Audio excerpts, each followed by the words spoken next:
Welcome back to Bleav in Softball. I'm your host, Jenna, and mayhem continues. The bracket is set. I saw and heard a lot of thoughts, opinions, reactions. I had plenty myself. And as this episode's coming out, though, it's about time to play ball. So there's a lot ahead of us. And however you got here today, whether it was an audio podcast platform like Apple, Spotify, etc., or you're watching on YouTube, thank you. Subscribe and rate if you haven't yet. You can follow us on Instagram and Twitter at Bleav in Softball. That's BLEAV. Click the link in our bio on either page or go to shop.bleav.com to purchase the merch. 3 shirts available for you, some of our favorite segments, covering our bases, safer out, and catch you soon. All right, let's go through today's batting order. First, we'll be covering our bases. I'll give you some news and call-outs from around the softball world. Then we'll head into today's interview with Nijaree Canady. She is a freshman phenom in the circle at Stanford, just played in the Pac-12 tournament, and now is starting her first NCAA postseason run. So what a time for us to get to chat. Then we'll end things with the foul tip of the week, where we share tips to help us get better. All right, let's get started. Covering our bases. BetOnline is your number one source for all your basketball info, stats, news, and scores. Get the latest odds and lines and the latest matchup reports for this year's NBA playoffs. BetOnline is your sports intel headquarters this season, as we have you covered for all your insider sports wagering needs. From basketball, MLB, NHL, hockey, golf, to UFC and boxing.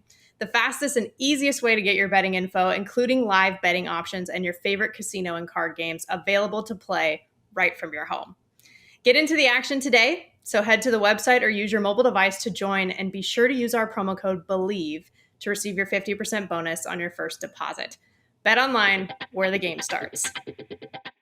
First for us today is the first ever Pac-12 tournament. Just a quick recap, because I, as you all know, traveled with the Stanford team doing radio coverage this past weekend, and it was cool to see all 9 teams in one place. Even Cal and Washington were at the same hotel as I was with the Stanford team. And that just doesn't happen, right? Like, what other times does that really happen very often? And seeing things like each head coach signing some softballs so that all 9 of the head coaches, who are all women, right, had signed it to commemorate it, and just what it represents was really cool. I just think this is something that we're going to look back on and be like, wow, man, I was at the first one and it was really, really cool. You know, just something to really just remember, I think, a core memory.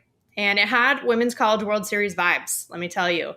There were 8 teams in the same place to compete at all of these World Series that we've seen, and there were 9 here in the Pac, right? And we see the unique cultures of each of these teams and how they stack up against each other in the same place. So it had that same sort of environment that just gets you ready for postseason, which I loved. And it was my first time in Tucson since I played there, which has been a long time. And there were so many upgrades to the Rita. They have completely redone it since then. It looks amazing. It was a great experience. There are always an engaged atmosphere of fans, like always. That is so consistent. I was used to them rooting against me back in the day, right? But because it was everyone there, all the teams, there were fans from all over, and it was just overall high energy, and it was fun. It was really fun. And I also met some friends and Bleavers in person for the first time. Kind of for the first time. So like for Natasha Watley, for example, got to meet her. She was there with Pac-12 Network too. I'd have met her before when I was probably 10 years old. I got her autograph at UCLA, right? But this is the first time since adulthood. Like, we've really been Zoom friends. She's been on the show so many times, but we finally got to actually chat in person. And then Danielle Lauria and Kenzie Fowler as well. Both also been on this show. I played against them in college. So yes, not the first time ever being around them. They both, I'm pretty sure, struck me out at some point. But getting to have those conversations in this context where we all just love the game, we're covering the game, was pretty special. It was really fun.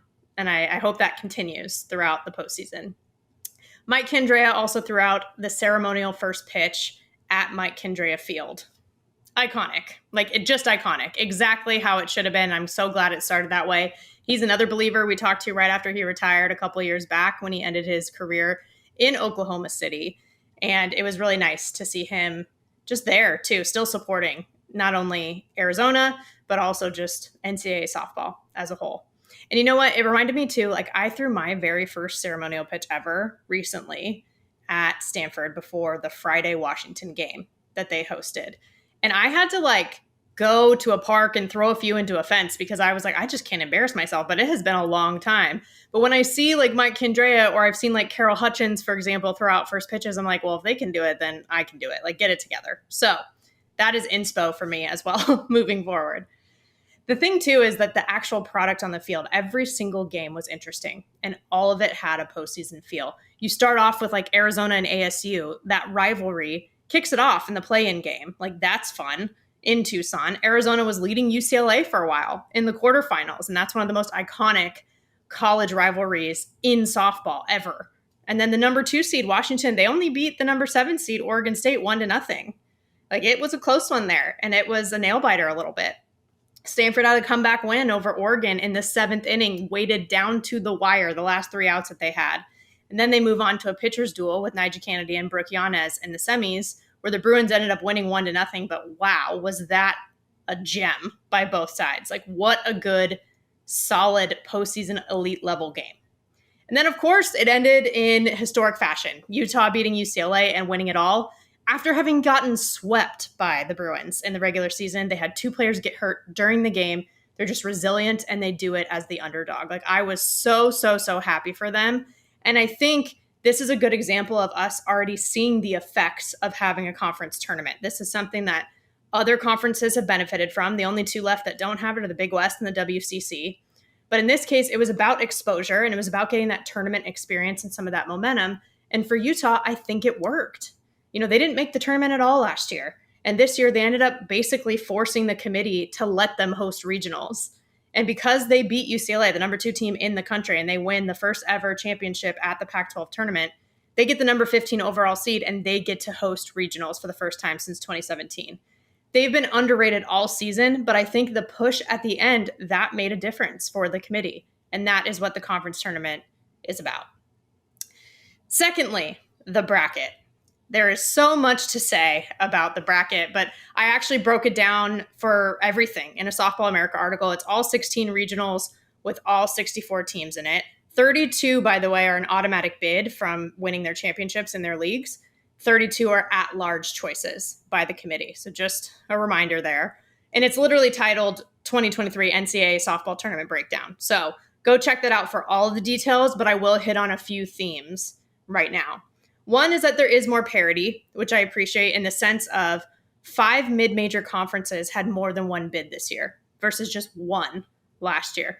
That to me shows growth in terms of the sport and who's having success in the sport. One example would be Long Beach State ended up winning the regular season at the very end, but Fullerton still got in, and they'll get to make a run in the postseason for like the 31st time, I think.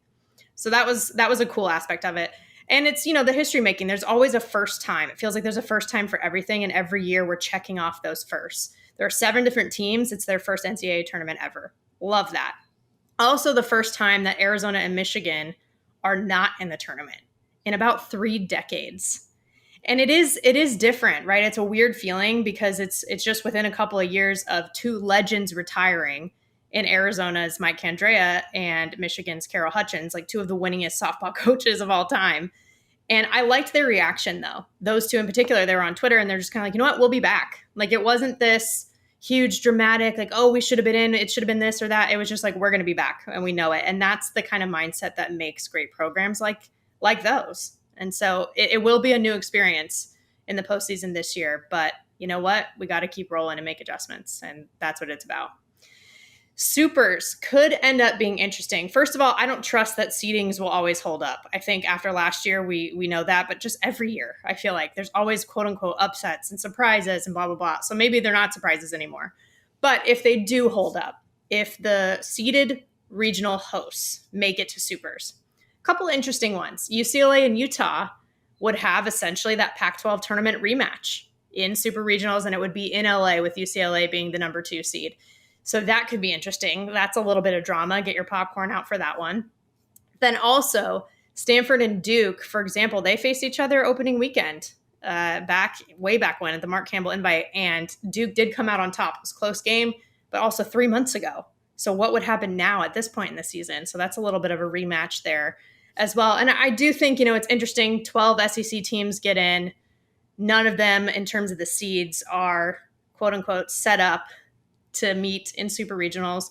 There are 6 Pac-12 teams, half the amount, yet 2 of them are possibly going to meet in super regionals. It's interesting, right? Like we could break down this bracket all day long, but I think at this point, it is what it is. But, it did bring me back to 2021, where a lot of the conversation was the committee saying they valued RPI so highly. Certain conferences like the Pac-12 and the Big Ten, because of COVID restrictions, weren't able to play as much non-conference games and also just travel. So even the ones that they did play, it was all like very localized and it made it harder.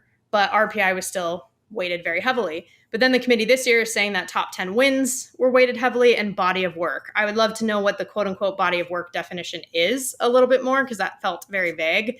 But the top 10 wins thing also felt pretty new. So it's a moving target that people are trying to figure out. And it seems like we just never know what's going on behind the curtain. But again, is what it is. It's time to play ball at this point. Third is there are lots of Bleavers in the bracket. So this is the 14th episode this season. 9 guests from this year alone are competing in postseason as either a coach or a player.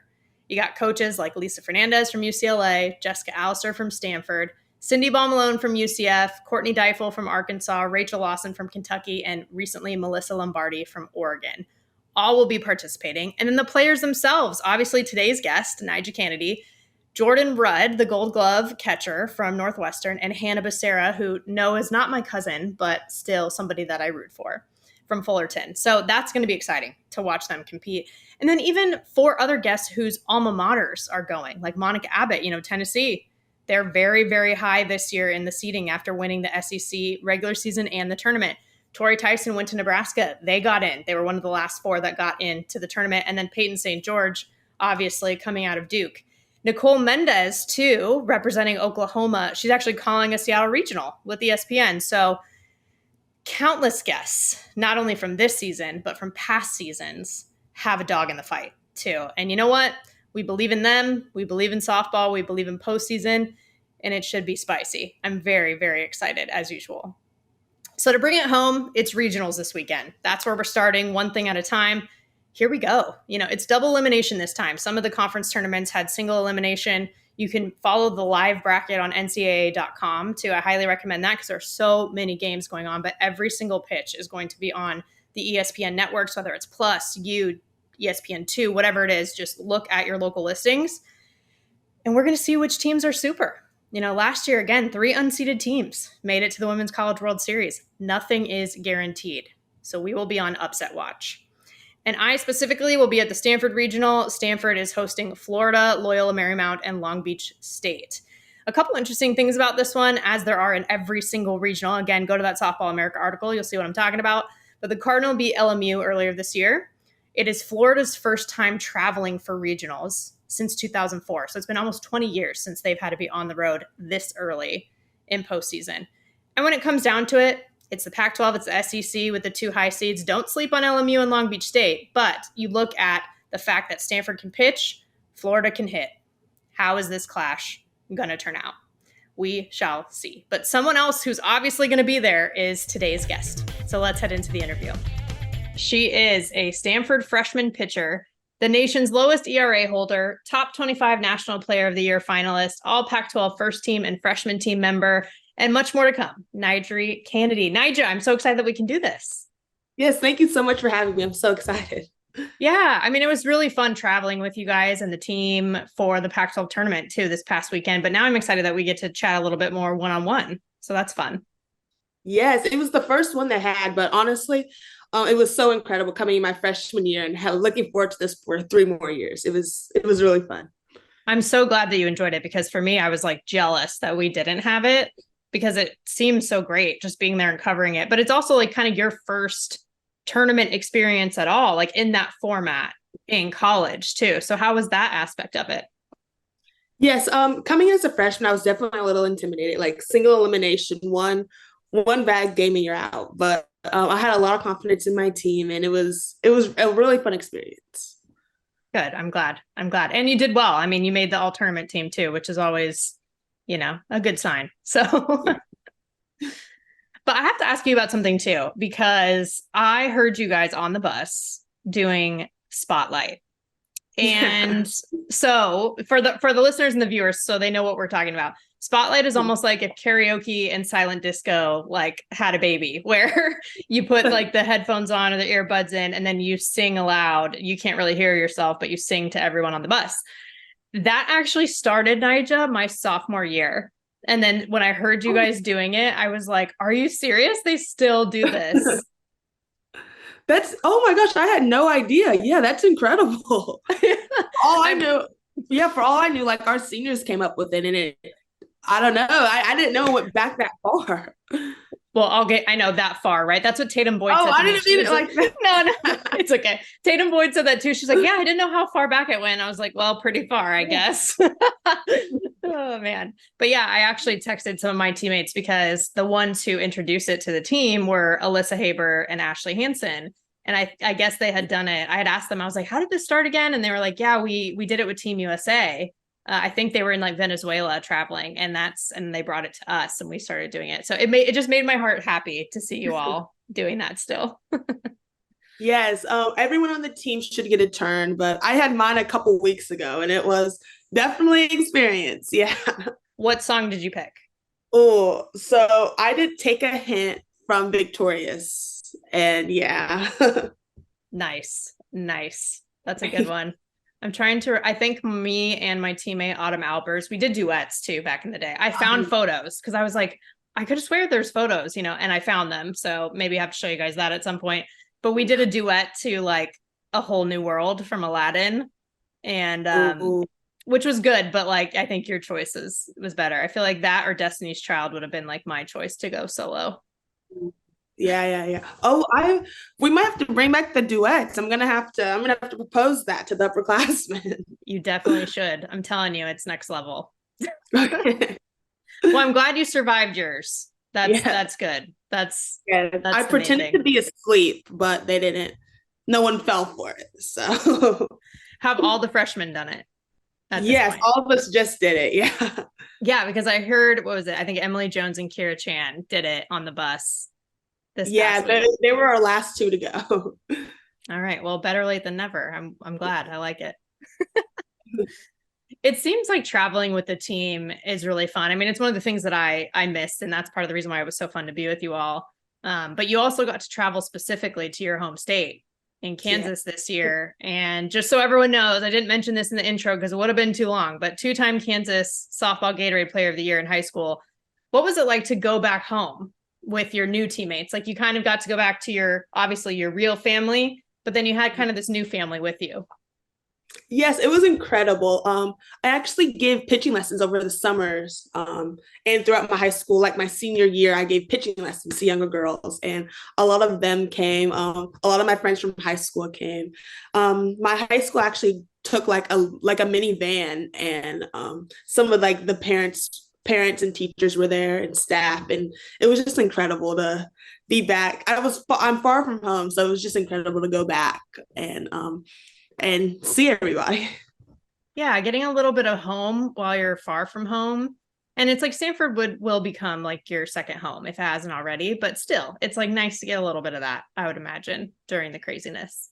Yes. I was getting too used to the heat over here. I had to go back home. Yeah. Yeah, I'm sure. Yeah, the weather's so tough out here, obviously. But you come from an athletic family too, and you played baseball when you were younger. Is that right? Before you started softball? Yes, I played baseball with my younger brother, actually. Nice. Did your dad coach you? Yes, he did. Especially in T-ball, he would coach us a lot. And then as we got older, he took more of a parent role. But yeah. Who's the better athlete in the family? You or your brother? Oh, me. Good. I like that you own it. Own it always. And would he admit it, or would he still try to? I don't think he'll admit it, but I think everyone outside the family knows too. So we'll see. He will eventually. He'll have no choice. But like you said, you're far from home, right? So it would make me ask you, I know why I chose Stanford, but why did you choose Stanford in your situation? Yeah, honestly, I want to say it was my official visit. When I kind of started the whole like recruitment process, like I don't know, I just wasn't looking to go that far from home. Like even in elementary school, like I'd always say, like I can't go more than 7 hours. Like I can't do it. And then I started talking to the coaches more and more. I talked to them on September 1st, and I love them honestly. And we just kept growing that relationship because it is like a relationship. And then I want to say my official visit is where like I really felt at home. That's when I could finally meet like the rest of the team and all the girls. And I just couldn't imagine myself anywhere else. And didn't Coach Nyberg make some trips out to Kansas to watch you play? That happened. I feel like she said, she's like, yeah, I went to Kansas more than I thought that maybe I ever would while recruiting her. Yes. And I think that was a big part of it too. Like I could I knew that if she's putting all this effort and like investing so much time into me, I knew it would be the same once I got to college. And it honestly, it didn't change at all. Like I still feel as loved and respected as when I was getting recruited, which is amazing. That's always good to hear. It's nice to know that you're like, oh yeah, I made the right choice. Like you're like, Yes. oh, good for me for doing that. Yeah. That's really nice. That's really good. But when you did get on campus too, I'm glad that those relationships translated really well. How was the transition in general? Because I remember what it was like to be a freshman and the academics of Stanford too, on top of like being on your own. It's a lot. So how Yeah. was that for you? Yes, definitely an adjustment. But honestly, this team is so much like a family, and you know this, but it was, I don't know, if we needed anything, like we just go to our upperclassmen. If we needed a target run, someone has a car, we'd get to target. So honestly, like it was hard, yes, but I knew I had people who I could rely on to help make it easier. You just reminded me while you were saying that. I feel like at the preseason barbecue that we did as a team, I think I asked all of you freshmen, like if you were in trouble and you had to call one upperclassman, who would it be? And I want to say you said Elena Vaughter. Is that right? Yeah. Yes, I did. Bullpen always sticks together. I like that. Exactly. Yeah. But that's the thing is I feel like your bullpen culture is really unique because it's so strong and you all are like each other's biggest cheerleaders. Like I'll see AV post about your success like more than her own, like she'll share stuff about you and then I'll see you post stuff about her and then just everybody though in the bullpen. And that Yeah. seems like a really cool environment to be in. Yes, it is. Honestly, like every practice and I have bullpens. If I have a bullpen with somebody, like I know it's gonna be a good day. We just hype each other up. It's such a positive environment. And honestly, all of practice is just it's just so amazing and positive and just a good atmosphere to kind of grow as a player in. And how is your relationship? You said that it's great, but like, how is it with Coach Nyberg when you're focused on pitching and with your catchers, with Ali Kaneshiro and others on the team? Like, how does that factor into everything? Yes, it's incredible. And as I remember in the fall, like we were still both trying to get to know each other, learn each other's like styles. And now I feel like it's grown so much. The other day I was having it wasn't as good of a day as I would have liked. And I was getting a little frustrated. And Coach and I were just like, take a deep breath, like you didn't lose your rise ball in 24 hours, like you got it. And yeah, it was it was fun. I just like we know how each other works. So I think it's been really good. Do you think it helps that she also played at Stanford? Yes, definitely. Yeah. So she already kind of knows like where we're trying to get this program and what it's going to take to get there. Yeah. Well, and what are those conversations like? Because I know when you were in high school, like this program's been gradually getting better and better back to where it was and going even further, actually. But so what were those conversations like around building up the program?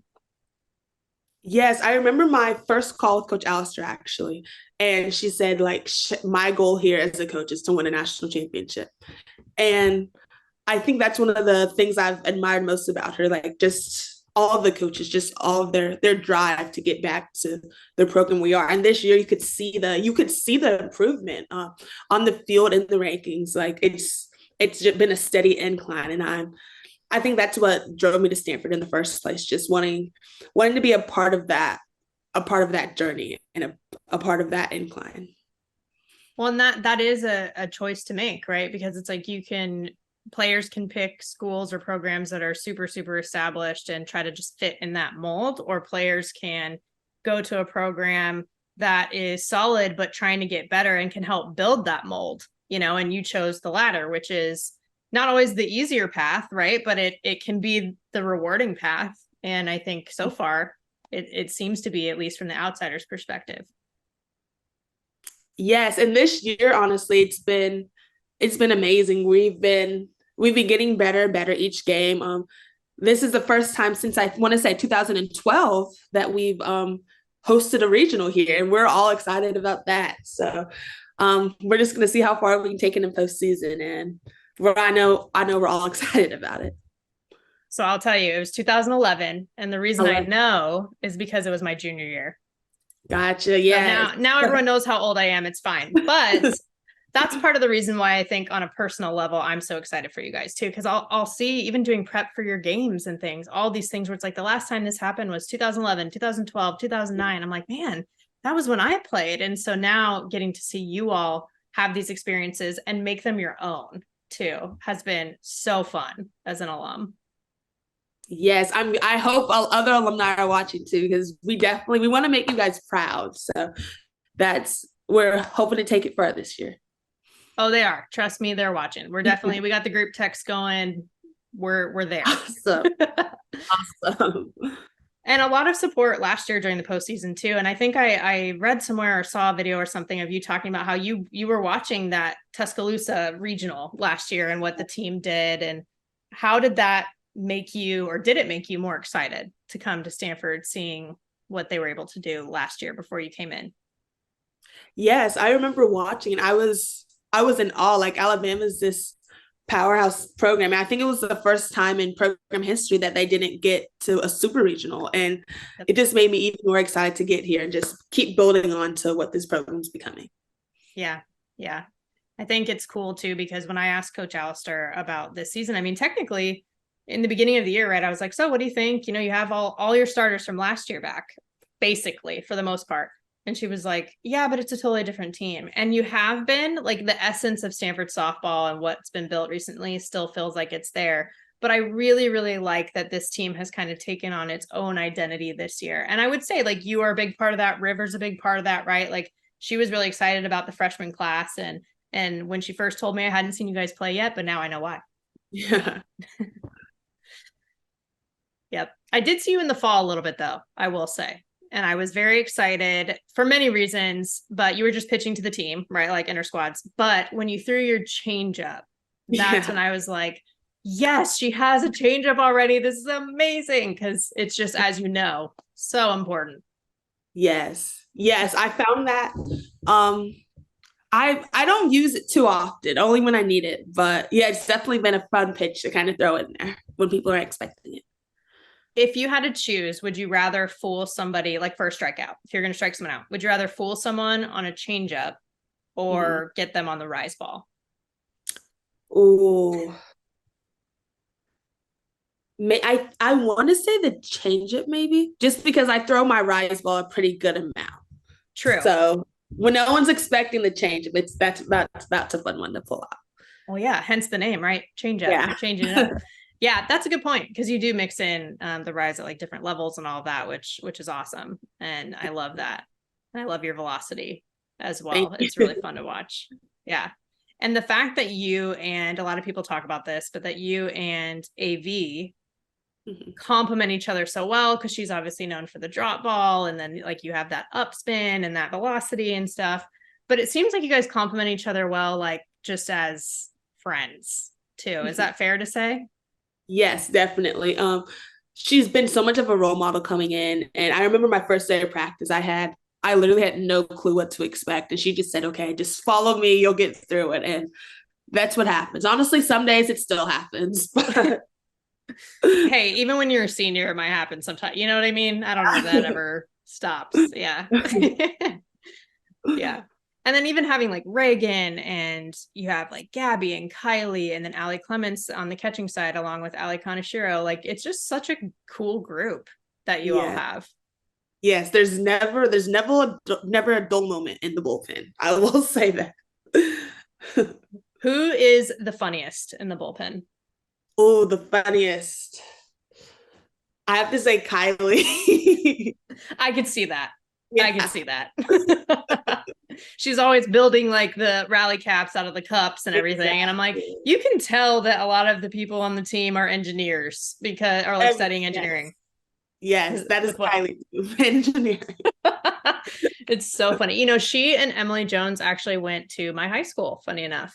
Oh, I didn't Obviously, know that. yeah, Yeah. obviously way after me. But yes. So shout out to them for that Yeah. too. Well, it's obviously helps to have those good relationships, right? And like that solid foundation. I mean, it's everything. But do you ever feel with the success and with all the really high goals that you all have, do you ever feel pressure in the circle?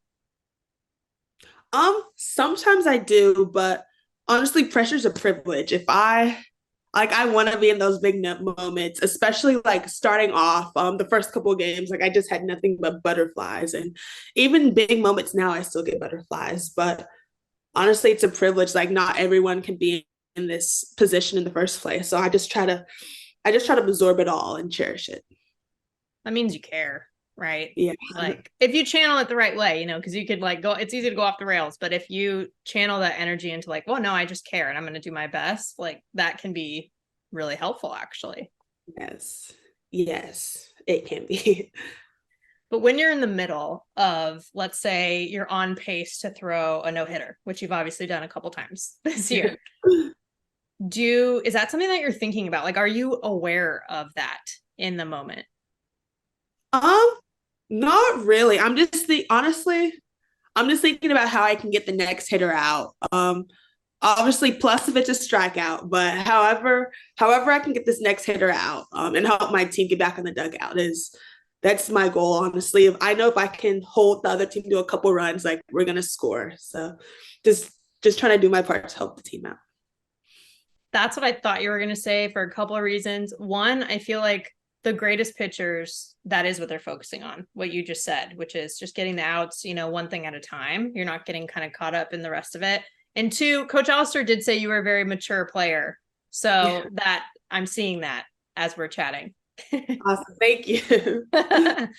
Yeah, I mean, I'm telling you, you should have seen my freshman class. I mean, we figured it out, right? We figured it out, but took some time. Yeah. But then when you get recognition too, it's obviously exciting, and it's exciting not just for you, but for the program, you know, like you said, like teammates getting recognition as well. But is it one of those things where you have to really make sure that you're staying focused throughout those accolades? Um, I think a little bit, but honestly, my number one goal is to win a national championship here. And I don't know, like that's the biggest accolade I could get. So like all the past ones have been amazing and I'm truly grateful, but my number one goal, like I haven't reached it yet. So I'm still pushing to get the number one. Oh yeah, and you have some runway in front of you with Yeah. your career too. Because who said it's just has to be once? It doesn't just Yeah, have to be one, exactly. right? Yeah. Yeah. No, I really like that. I really like that. But you also have goals, right? So it's kind of like balancing that. Like you have, of course, team goals, and you're going to put everything you can into that. But a way for you to do that is also like make sure that you're working on your best self, you know? And so it's natural. Obviously, every athlete has like those individual goals as well. And I think I saw I want to say it was your Alliance Fast Pitch bio online. So this is like travel ball time, Gotcha, yeah. that I think it was your goal to be the USA Softball Collegiate Player of the Year on there. Yeah. Is that still something that you're like, yeah, I mean, I want to work towards that? Yes. I feel like that would be amazing, just a great accolade to put in my belt. But yeah, looking forward to what the future holds. Yeah. I mean, obviously, just like when you're throwing a no hitter, you're not thinking every day about that, I'm sure. It's more like, yeah, I hope my hard work results in that at the end of it. But not Yes. everyone knows that you can hit a little bit too. Huh. I know you haven't done it a ton this year, but like, how do you feel about that side of the game? Yeah, I feel really good about it. And next year definitely I'm looking forward to taking some more swings and getting more comfortable in the box. Yeah, well, I think if your velocity in the circle translates to power in the box, that it's going to be fun to watch too. Hey. And you said it too, you are heading into the postseason and you guys want to make a run. Like you want to win a national championship. I mean, that's it. That's the goal. So what is your team talking about? I think you told me earlier, maybe before we got on, that you guys were watching a hype video after practice today. But before the tournament and as the tournament is starting, what are you guys thinking about talking about? Yes, just trying to be our best selves. And Coach Alistair brought up actually how confident we felt in at the end of February. Like we felt like no one could beat us, like on top of the world. And just trying to get back to that and just feeling like that dominant team that we are. And um Coach Alistair always says like we have a squad, like we can do damage. And we're excited to get to that point and show everyone what we can do. Yes, I'm excited to watch again. And this is one of the most exciting times of the year for many reasons. And, I'll be honest, Nigel, like looking back, I mean, I went to 4 NCAA tournaments, right? But at the time in my head and in the team's head, it was kind of like an automatic thing. Not that we didn't have to earn it, we had to earn it, but we knew that we were good enough and that we would get there and we wanted to go as far as we could. And now I'm realizing that, seeing even like all the teams, your first selection show and all that stuff, like that's a big deal to like get the opportunity. And then it's what you do with that opportunity. Has that sunk in, or are you just kind of trying to stay laser focused? It has sunken in a little bit. Like, of course, like everyone wants to go to postseason, and the great teams do, but so many teams like didn't hear their name called on selection night, and their season just over. So it's honestly, it's a privilege to be in the postseason, and not everyone gets that opportunity. So we're definitely trying to make the most of it and not take anything for granted. Yeah. And there was a time in between our time at Stanford where they weren't always going to postseason. And that was new for the program to deal with. But seeing it kind of swing back to where it's more of a consistent thing. This is 4 years in a row now. Obviously, 2020 doesn't count for anyone with the whole COVID situation. But in general, it's on an upward trajectory for sure. Yes, and it's been incredible seeing how these like seniors and super seniors have kind of shaped the program into what it is now. It's incredible. Yes, tell me about the super seniors, because I was at senior day too, where some people were calling them the grandmas, which is fine. But yeah, it's like their 5th year. They were a huge part of building that Mhm. whole entire culture that you're talking about, and getting that success. So tell me about them: Taylor Gindelsberger, Emily Young, Emily Schultz. Yes, they're amazing. I remember, I want to say we were in Wichita State, and all three of them were on the bases, and we were shouting like nursing home, and it was just it was so funny. But honestly, like I feel like they're kind of the core and like soul of this team. Like they've been here since kind of the beginning, and they've helped build this program to what it is. And it's just looking up to them, hearing their past stories of things that happened, and it's been a ride. And I hope that I want to do everything I can to help make their last go around the best it can be. 100%. I love too how that class with those 3, they're also different in the way in their game and just even personality wise. But like you got the outfielder and the speedster with Gindelsberger, right? And then you have like Emily Young's that infielder that shortstop. I feel like she has like this baseball swag. I don't know if you agree with that from your time as a baseball player when you were a kid, but I get that vibe from her. And then there's Schultz, right? Like the lefty, and she's just like a funny one in the locker room from what I understand too. So I don't know. It seems like a really cool group, and I'm glad that you have that for your freshman year. Yes, they've been honestly so dependable. I remember I actually had a little bit of a bike accident, Oh, but I remember I called Schultz, and she was right over and gave me a ride back to my dorm, but everything was okay. It wasn't too serious, but they're all so dependable. And I know I could go to all three of them with that same question. And honestly, everyone on the team, it's just such a dependable like team. And I know I can go to anyone in this locker room, and they'll all do their best to help out any of the freshmen. Yeah.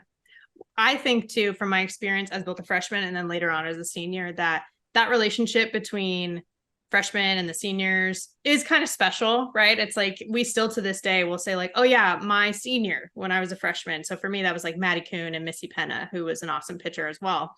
And then it was like, oh, my freshman, and I'll refer to people who were freshmen when I was senior. And it is like this special thing that I don't know if it really clicks until later on in life. But I went to one of my seniors, Maddie Kuhn's wedding last year, and she's a mom now and all that stuff. And it's cool how that lasts for a while. Yes, and honestly, like I can see these relationships lasting too. I don't know what the future holds, but I know like each and every one of these girls is gonna have a special place in my heart. Yeah. Yeah, definitely. I love that. I love that because that's kind of like, to your point, it's like the main goal is the national championship for softball. Mm-hmm. But then for your experience at Stanford as a whole, as a student too, as a person, what other types of goals or what else are you trying to get out of it? Yeah, I feel like I just want to meet as many people as possible, honestly, especially my freshman year. Like, the people at Stanford, like I feel like we're gonna be like leaders of the world, and just I feel like people, like a lot of people are gonna go on to do like amazing things. So I would love to just meet as many people as possible, and then I don't know, in 20 years, I'll say, hey, like I met the next Nobel Prize winner or something. Like who knows, but it's just amazing that I have so many opportunities here. It is cool. You'll meet these people who are at the top of their field, whatever it is. It could be science, could be math, could be whatever. And you think that's so cool, right? But they probably think it's so cool that you can throw like a 70-mile-an-hour pitch. They're like, whoa, that's so cool that you do that, and it's like this cool kind of balance between the two. Yes, that's actually already happened. Like, I don't know, you'll meet, I remember some girl, I want to say she sailed across like an ocean or something, or flew across something. And I just thought that was so cool. And then so many people like come up to us and say, like, I don't know how you do 20-hour weeks. Well, I don't know how you guys do all of these things. So I feel like there's just like this mutual respect between like athletes and non-student athletes and just everybody in general. Yeah. Yeah. Obviously you have, like, to a certain extent, that role model like role that you have now too. I mean, you see all the young ones getting your autographs and all that stuff after the games and running the bases and stuff like that. What is the best part or the just most meaningful part of that for you? Yeah, just knowing that like other girls look up to me the same way I looked up to like other players and other pitchers. That's honestly like incredible. And I remember just watching TV and wondering if I'd ever be on that stage, wondering if I'd ever pitch in a big game. But to be able to do that, it was incredible. And to have younger girls, I know like younger players are now looking at me and wondering if they can do the same thing. So it's just, I don't know, it's kind of like a full circle moment it's been awesome. Yeah. Yeah. Who were a lot of the ones that you looked up to when you were younger? Yes. I loved Odyssey Alexander, Paige Parker. Honestly, I remember watching, and I actually didn't like watching softball until I want to say like sixth grade. I never really watched sports or anything that much until, yeah, one day I was just watching TV. My dad always watched it actually. He'd always try to pull me in to watch, and I just didn't like watching it until one day I just sat down with him and started really watching it. And I think that's when I first started to realize like this could be a big part of my life. I mean, Odyssey Alexander was amazing, especially, like at the stage that you're trying to get to right now too, right? You're like, man, she got there and look what she did with that opportunity. It's really cool. And I've actually heard you be vocal too in some videos with Stanford Athletics and things like that about how much it means for you to represent young Black girls specifically as well, and how you had that with Odyssey, for example, and like you hope to be that for future little girls. And why is that so meaningful to you? Yes, I just remember, especially when I did start watching softball, like you never saw too many like African American pitchers or Black pitchers in softball. So I even then I think there was always like a doubt like in the back of my mind thinking, can I do this? Like I don't see anyone else looking like me doing this. So I think seeing her pitch and do it so successfully at the Women's College World Series, like it just helped me and like reassured me. So now I'm hoping I can do the same thing to other young Black girls so they can now know that they can do the same thing. And that's honestly probably even better than a national championship. Yes, yes. Just to have someone kind of have people like follow me and have younger Black girls just follow me and know that they can do it too.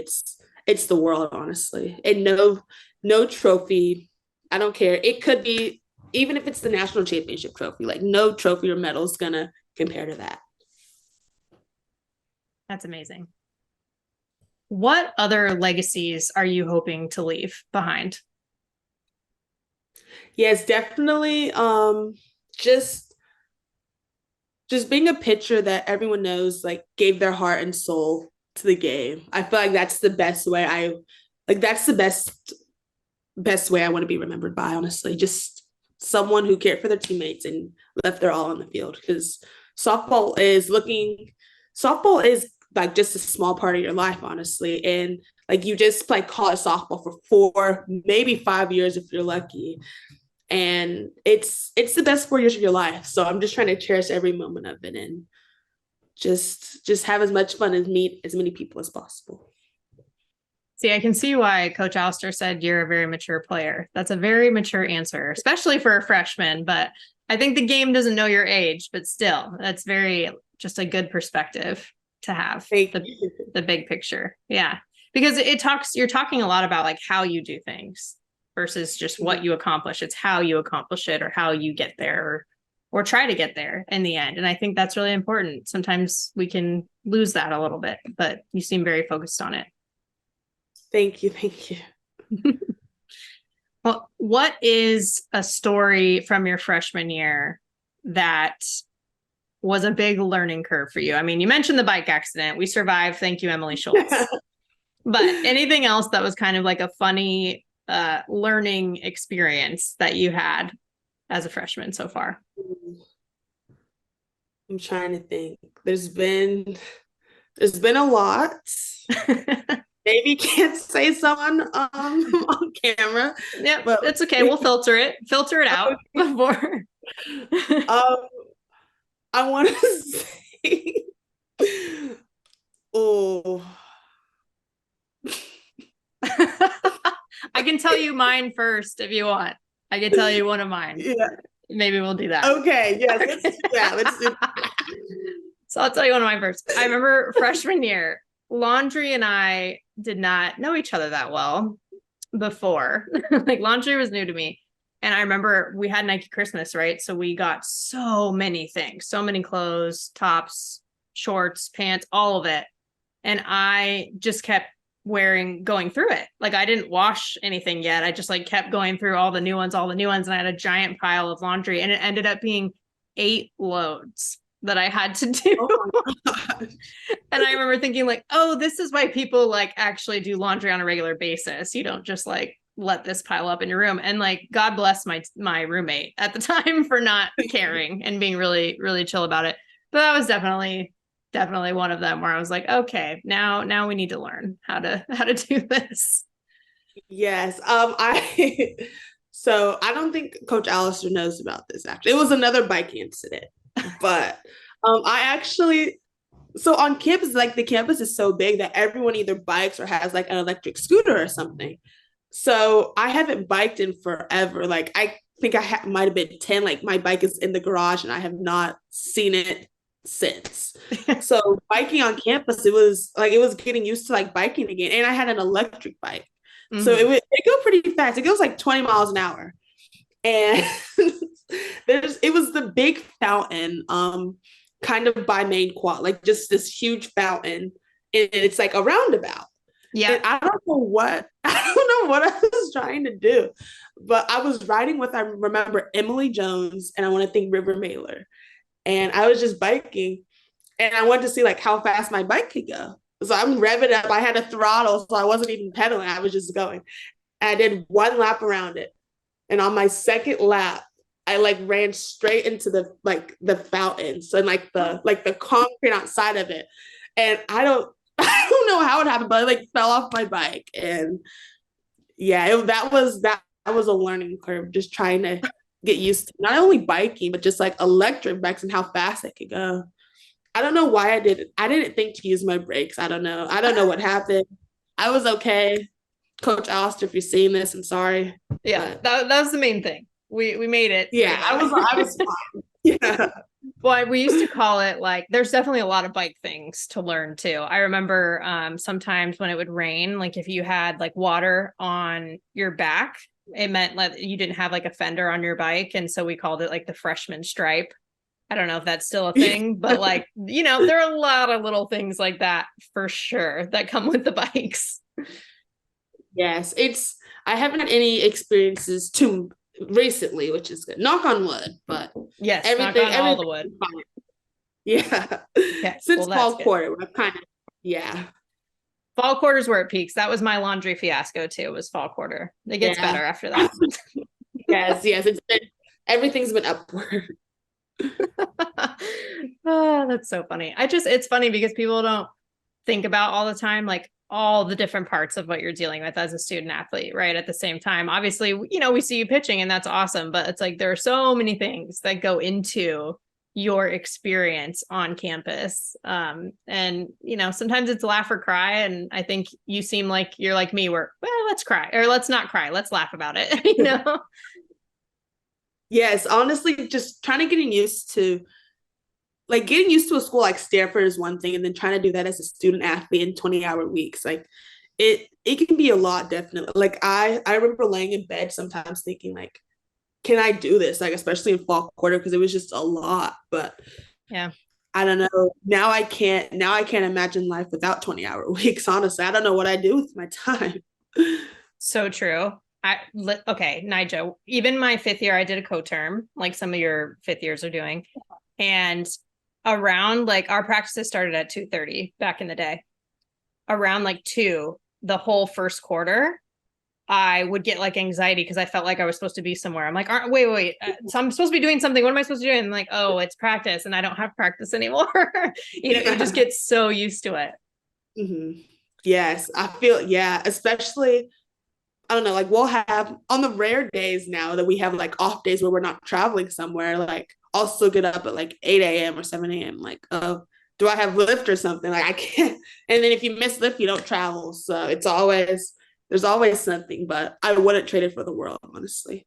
I can tell you, alums, we've talked about it. You still have those dreams too, where you're late to weights, or I'll have a dream sometimes that like I'm supposed to be up to bat, but I'm not ready and I'm trying to put my like batting gloves on. And I'm like, how is this still happening? But it's just so ingrained. Oh man, that's really, really funny. Goodness. I'm thinking back. I don't know how you guys do it now, because it seems like there's even more going on now, than there was like when I played, and more to manage just as a student athlete and a young person. I mean, even, I'm sure there's been a lot of media requests to talk to you, right? Like things like that. And that's kind of a new experience. Like, how is it to manage those types of things?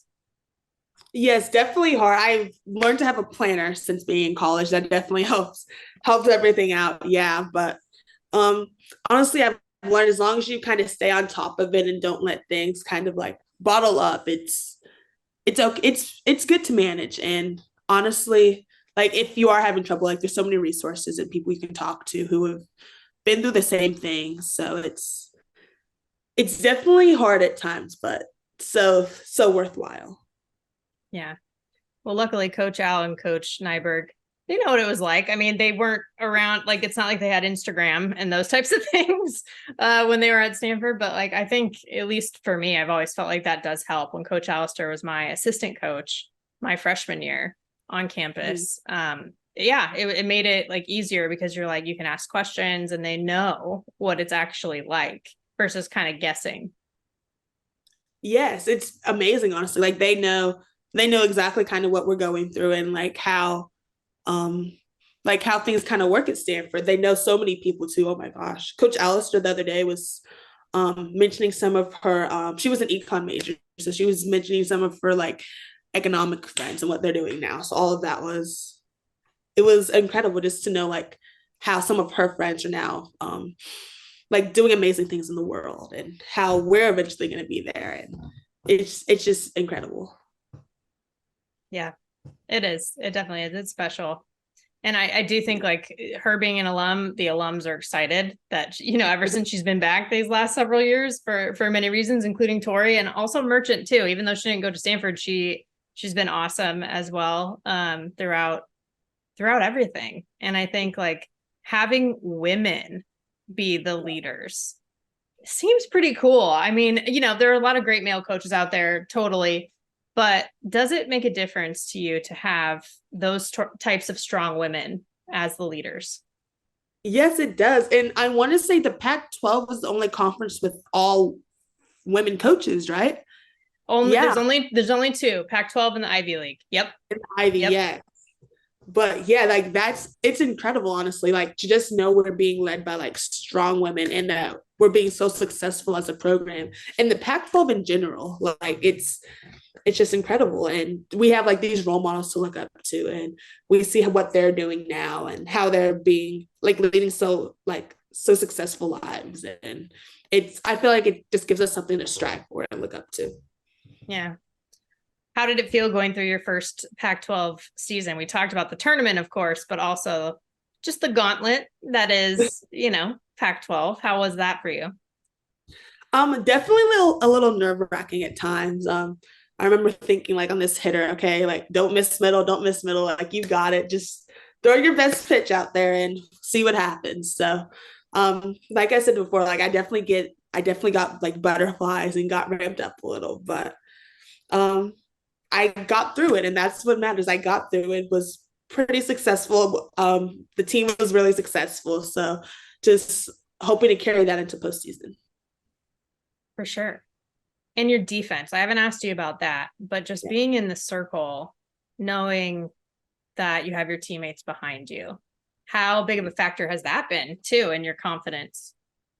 Yeah, such a huge confidence booster. Oh my gosh. I feel like in my mind, we have the best defense in the country. Like I know like if I do screw up and throw one middle, like I have 8 girls behind me who are gonna run into a fence to catch that ball or I don't know, jam a finger or something to get an out. Like it's incredible. Like I don't know how they make most of the plays they make, but I'm just thankful that they make them.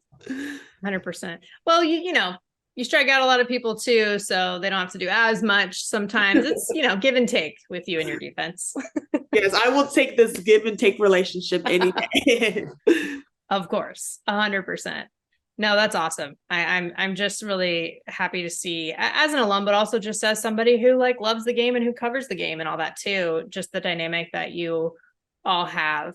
And I'm excited to see it in postseason. What do you think is the number one thing you're going to focus on heading into postseason? Yes, definitely like trying to beat anyway anyone each team that comes our way. Like you can't win a national championship without winning like regionals first. So winning regionals, beating our first team, like that's our number one goal. And then the next team and the next team. If you do that enough, then that's when the national championship comes. So definitely like that's the end goal, but we can't take anyone lightly. Anything can happen in postseason. So just trying to take it one step at a time and beating whoever comes our way first. I feel like Coach Alistair's really good at that. Like I remember talking to her before the season started and I was like, what do you see? What's the outlook for the team this year? And she's like, we're focused on playing LMU opening day. That's what we're focused on. And look at now LMU is coming to Stanford for the regional. So that's funny. But yeah. Yes. Like it's so exciting. We're not overlooking anyone, just taking it one step at a time and beating the first team first. Yeah. Yeah. Is there anything else that, whether it's about the sport or life or whatever, just anything that's kind of like top of mind for you or like has been weighing on your heart recently where you're like, you know what? Yeah, I really want to shine some light on this.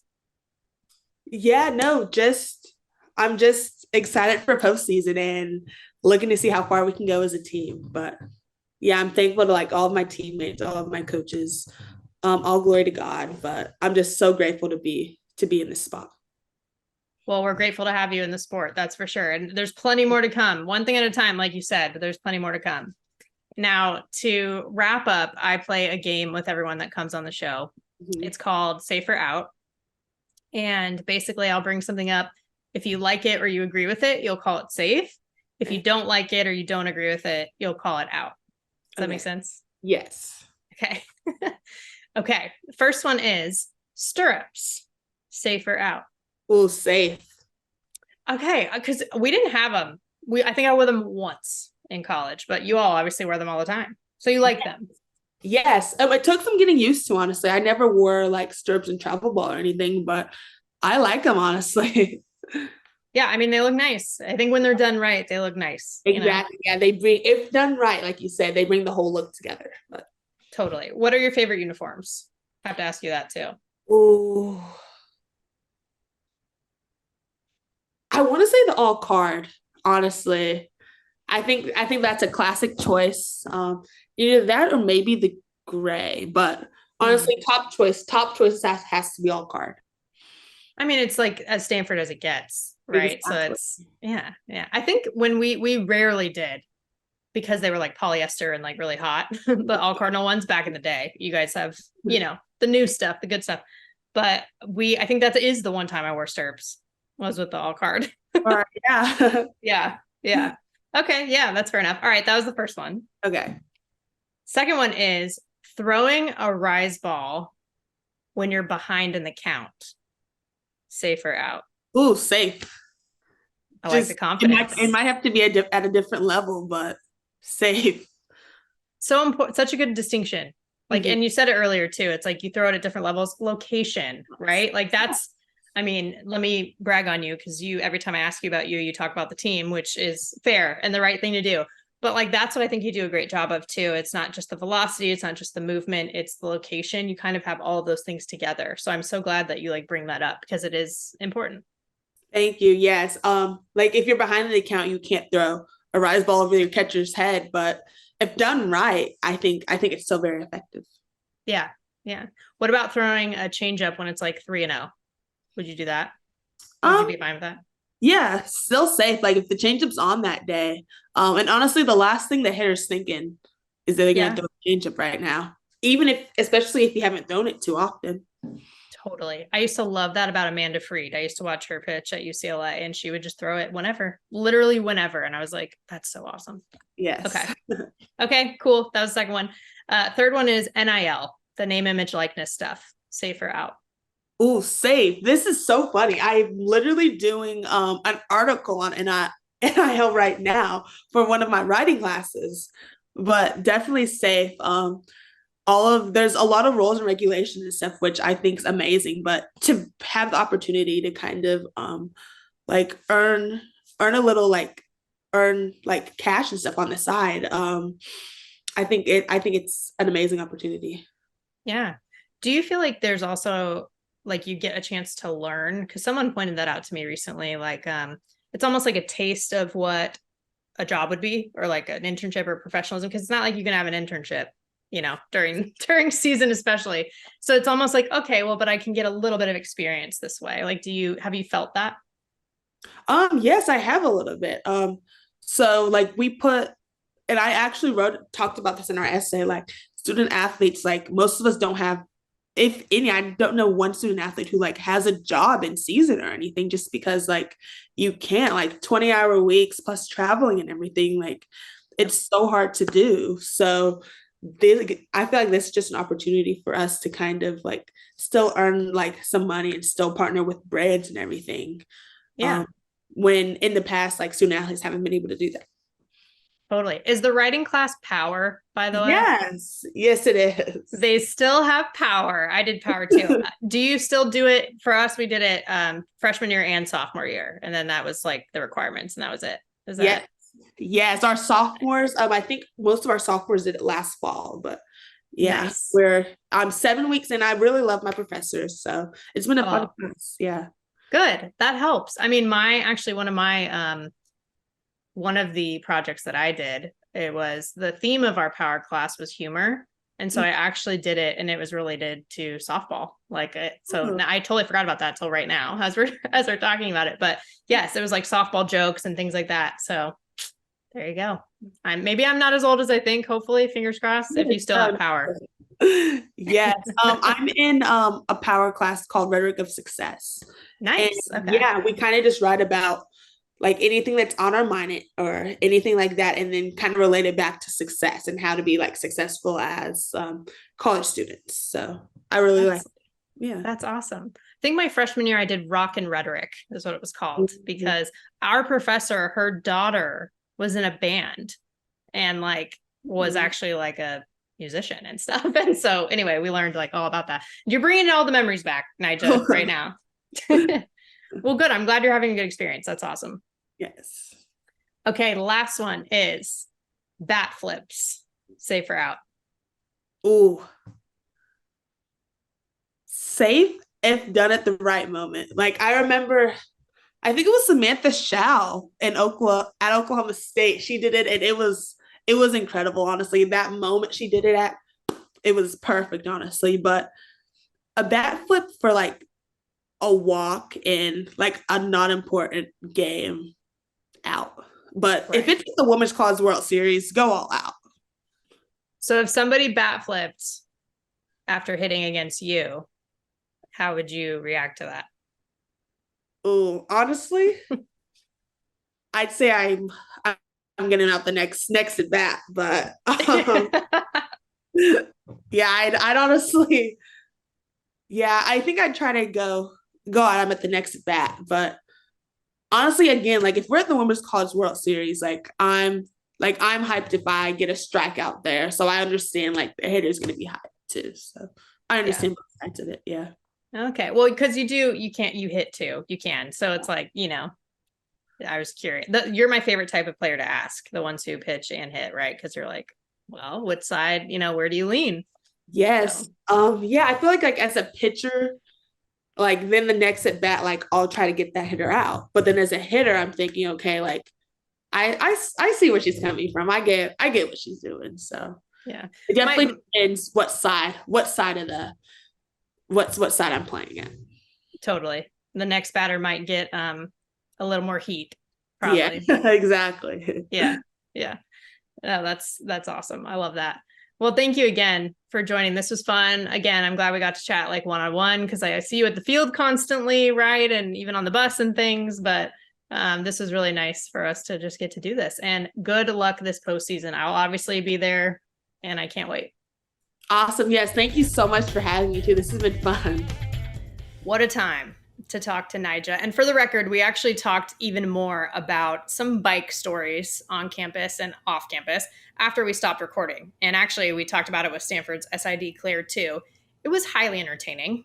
But on the softball side of things, Nijaree's career is just getting started. Postseason is just getting started this year, and she's going to bring it. And one of the things I've really loved about watching her career start is she gets pumped. She just has that energy. Like after a big strikeout or after a big out, she like rips that protective face mask off in the circle, and she's yelling and she's talking to her catcher. And I just love that fire. And I think we're only going to see more of that in the postseason. So with that, let's transition to the foul tip of the week.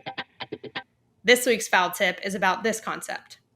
Timid sucks. This is a concept that Stanford head coach Jessica Allister talks about a lot. She says it even as a pregame message or just a general message to the team. Careful sucks and timid sucks. And basically means be aggressive and go for it, right? Like if you try to be too careful or hesitate because you're timid, you're probably going to lose in that moment anyway. So you might be trying to be careful because you care and you don't want to make a mistake, but it doesn't work that way. That's actually how even worse mistakes are made. Because think about it, what's worse? Striking out swinging or striking out looking? Nobody wants the backwards K. You at least give yourself a shot when you swing. And when you don't, you just take yourself right out of it. You take yourself out of that moment. And that sucks. It sucks. And I first heard about this saying from Coach Al. It's not something I remember from when she coached me, but Allie Clements and her family mentioned this. She's a sophomore who's been seeing more time as a designated player this year, has had some awesome moments with some clutch RBIs, pinch hit home runs, and just some good ABs. And I ran into her dad one weekend at the stadium, and he told me about just her mindset and her approach. I said, yeah, Allie's doing great. Keep up the good work. And he said one of the big adjustments has been mental and specifically about being more aggressive whenever she does get the opportunities. He said Coach Al says all the time, timid sucks, and that Allie has embraced that this year and seen it pay off. Those are my favorite kind of players to watch too, right? The ones who go all out, who leave it all out there. There is a bravery and an authenticity about that. And there's a freedom about that as well. And, funny story, in addition to this, I actually told my dad super briefly about this one day, about Coach Al saying timid sucks earlier in the season. Him and my mom came to visit the last regular season home series at Stanford. When I threw out the first pitch, my dad gave me some pointers.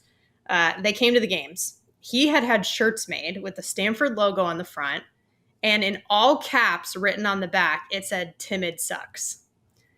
Coach Al saw it. The players' families saw it at senior day, and they got lots of compliments and comments because my mom wore the shirt as well. And they're like, she says that all the time.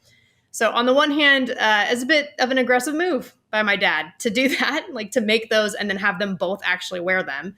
And maybe younger me would have been like, oh, I'm so embarrassed. Like we all are with our parents. But you know what? I guess the concept applies to fans too. And just to everyone, timid sucks. Just go for it. He did. And I respect it. So if it's good energy, dial it up. That's it. Timid sucks. That's the foul tip of the week. You've been listening to Bleav in Softball, part of Bleav Network and presented by BetOnline. The show is available anywhere you get your podcasts, wherever you listen, including Bleav.com and YouTube too. Subscribe to the show, rate the show, and if you liked it, write a review. Follow us on Twitter and Instagram at Bleav in Softball. That's BLEAV. You can reach out to me personally on Twitter at Jenna Becerra01 and Instagram at Jenna Becerra as well. As always, thank you for tuning in and catch you soon.